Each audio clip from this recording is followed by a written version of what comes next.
किचनपासूनच सुरुवात केली आहे. सो गुड मॉर्निंग, मी रेश्मा तुमचं पुन्हा एकदा स्वागत करते माझ्या चॅनेलवरती. आणि हा व्लॉग ना खूप इंटरेस्टिंग होणार आहे, कारण मी माझा संडे कशा पद्धतीने स्पेंड करते हा मी व्लॉगमध्ये दाखवला आहे. आणि रोजची जी कामं असतात ती असतातच, पण आज मी चिकनची रेसिपी तुमच्यासोबत शेअर केली आहे. प्रॉपर रेसिपी शेअर केली नाही आहे, जे की व्यवस्थित वस्तू वगैरे, कारण हा रेसिपीचा व्लॉग नाही आहे, हा व्लॉग विथ चिकनची रेसिपी असं आहे, जे की तुम्हाला थंबनेलवरून कळेलच. सो मी सुसला केला होता. आणि आम्हाला पोहे आवडतो, पण आमच्या सासऱ्यांना जे आहे ना, माझ्या सासऱ्यांना सुसला आवडतो. सो संडे पण होता आणि सगळी उशिरानेच होणार आहे आज, त्यामुळे सुसला केला.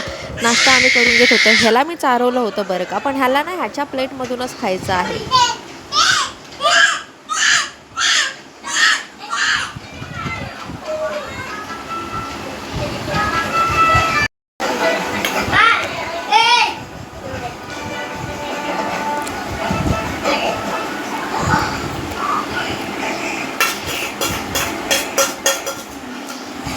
मी नाश्ता करून घेतला आणि नाश्ता करून झाल्यानंतर अगोदर भाकरी करून घेतली, नंतर ना स्वयंपाकाचं वगैरे, कारण संडेच्या दिवशी ना खरंच उशिरा होतो. कामं अगोदर करत बसते ना, सगळ्या गोष्टीला उशिरा होतो. त्यामुळे अगोदर भाकरी केले की मग स्वयंपाक करायला थोडंसं इझी होतं मला तरी.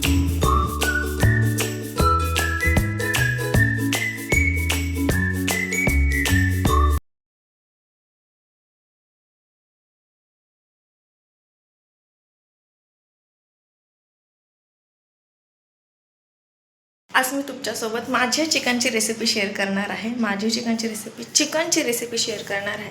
सिंपल आहे, पण मी काही प्रिपरेशन करून ठेवले. सो मी काय केलं ते तुम्हाला दाखवते.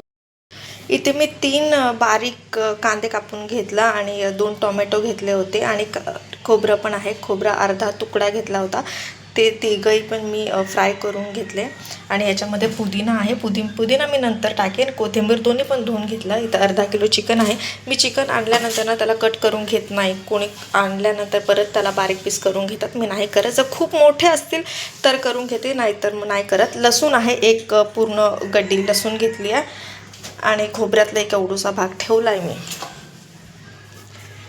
आता ह्यामध्ये फ्राय केलं आहे आणि ह्याच्यातच मी भाजी करणार आहे. आणि आता या सगळ्याचं वाटण होणार आहे, फक्त पुदिना सोडून. बाकी लसूण आणि हे सगळं वाटण होईल.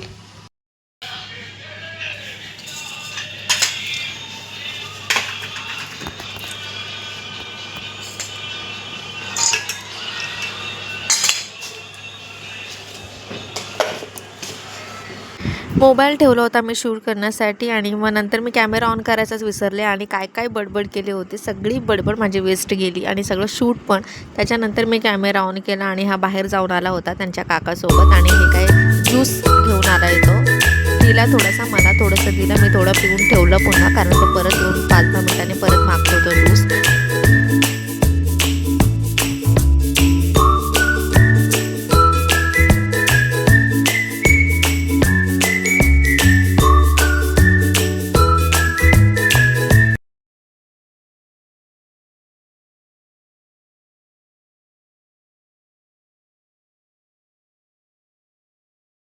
ऑप्शनल आहे, काजू जर टाकायचे असेल, घरात अवेलेबल असेल तर टाका, नाही तर नाही टाकले तरी पण चालेल. होते म्हणून मी माझ्याकडे काजू टाकलेस आणि ह्या पेस्टमध्ये. सो चला आता फोडणी देऊन मी ह्या पातेल्यात करणार होते. नवरोबाने सांगितलं मोठ्या पातेल्यात करा, सो आता हे मोठं पातेला ठेवलं. इतकं सगळ्या 5 जण जेवणार आहे आम्ही. जितके पण जिन्नस होते ना, ते सगळ्यांचं मी वाटण करून घेतलं आणि एका प्लेटमध्ये मी ते काढून घेतलं, कारण तेल गरम असतं आणि डायरेक्टली ना वाटण जे असतं ना, ते मिक्सरचं भांडं त्यांनी ओतलं ना, ते तेल उडतं. आणि 1-2 वेळा माझ्याबरोबर असं झालं आहे, त्यामुळे जास्त वाटण होतं. त्यामुळे मी एका प्लेटमध्ये अगोदर ते काढून घेतलं आहे. पातेल्यामध्ये अगोदर तेल गरम करण्यासाठी ठेवलं आणि माझ्याकडे जितके खडे मसाले होते ना, तितके मी टाकले गरम करण्यासाठी. आणि ते झाल्यानंतर त्याच्यानंतर मी वाटण टाकलं आणि वाटणाला छान वास येतेपर्यंत, म्हणजे थोडंसं तेल सुटलं की त्याच्यानंतर बाकीचे जे मसाले आहे ना, ते त्याच्यामध्ये मी ॲड केले.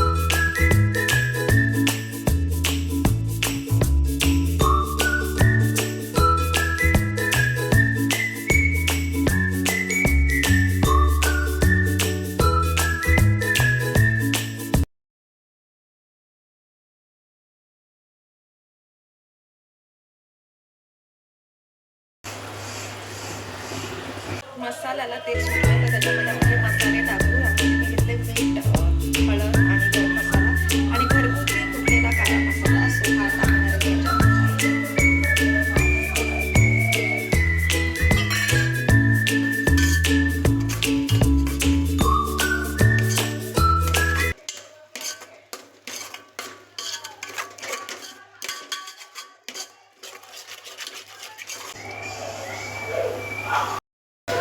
मसाल्याला थोडं तेल सुटेपर्यंत ह्याला शिजवणार आहे. विदाऊट पाणी, मी पाणी घातलेलं नाही आहे.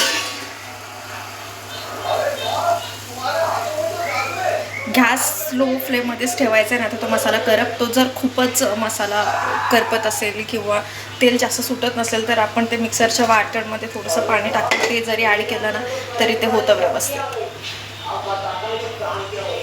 मसाल्याला पहा थोडंसं तेल सुटायला लागलं, सो आपण हे पाणी ॲड करू थोडंसं.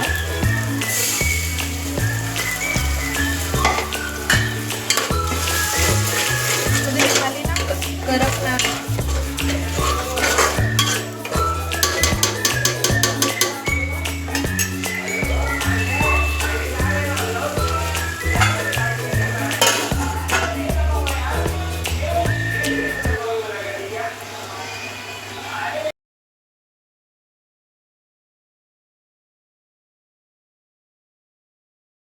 नेहमी असं होतं, मी काहीतरी चांगलं शूट करते ना तर चार्जिंग संपते. सो चार्जिंग नव्हती तर पुन्हा लावलं. फक्त ठीक 3% चार्जर आहे, चार्जिंग आहे. सो मी चिकन जे आहे यामध्ये टाकलं होतं आणि बघा छान तेल सुटलेलं आहे. ह्याच्यामध्ये मी अजून 1-2 गोष्टी ॲड करते. सो ह्याच्यात 2 लसूण आणि 1 छोटा बटाटा मीडियम आकाराचा. सो हे पण ते ऑप्शनल आहे, आम्ही लसूण टाकतो. बटाटा असतोच, पाव किलो चिकन असू दे किंवा 1-2 किलो चिकन असू दे, बटाटा हा असतोच चिकन मटनमध्ये. सो त्याशिवाय टेस्ट येत नाही आणि लसूण पण लागतं ह्याला. सो लसूण पण लागते. आणि ह्याच्यावरती पुदिना जो की मी धुवून कापून घेतला. बारीक नाही, आपण कसं पण ओबड कापून घेऊ शकतो. शेवटी जाणार ते पोटातच आहे. तर त्याला व्यवस्थित मी मिक्स करून घेते.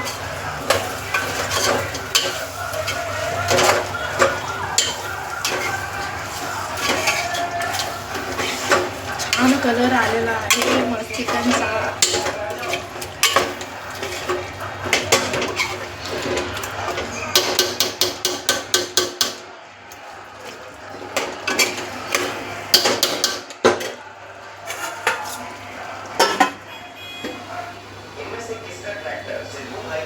हे जे चिकन आहे ना हे एवढ्याच फ्लेमवरती आपल्याला शिजवून घ्यायचं आहे. बारीक जे की ते एकदम सावकाश शिजन आणि जितकं ते सावकाश शिजन आहे तेवढी त्याची टेस्ट छान येईल. थोडंसं मी वरती गरम पाणी ठेवणार आहे प्लेटवरती. जर ते शिजलं तर त्यामध्ये टाकण्यासाठी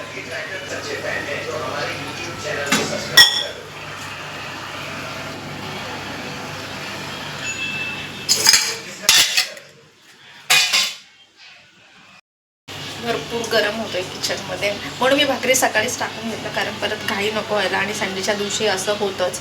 सो तोपर्यंत चिकन होतं आहे आणि मी तुम्हाला दाखवलं चिकन पूर्ण झाल्यानंतर कसं दिसतं आहे ते आणि टेस्ट वाईज ऑफकोर्स छानच झालं असेल ते. तर तोपर्यंत मी माझी बाकीची कामं करून घेते. चिकन शिजतानाचा जो व्हिडिओ मी शूट केला होता, थोडासा मोबाईल मी उलटा पकडून शूट केला, त्यामुळे थोडासा हा व्हिडिओ असा दिसतोय. सो चिकन 10 मिनिटांनी छान. मी चिकन टेस्ट करून सांगते कसं झालं आहे. थोडंसं मीठ कमी आहे. छान झणझणीत चिकन झालं आहे की म्हणजे एक भाकरी अजून जास्त खाईल असं. सो त्याचा पुदिनाचा वास येतोय टेस्टमध्ये पण. सो टेस्ट वाईज पण खूप छान झाली आहे. मी जेवत होते म्हणजे 2:30-3 वाजले होते मला जेवणासाठी आणि खरंच चिकन खूप छान झालं होतं. जरा तिखट झालं होतं. सो आवडला असेल नक्की रेसिपी आणि ब्लॉग तर नक्की सबस्क्राईब करा.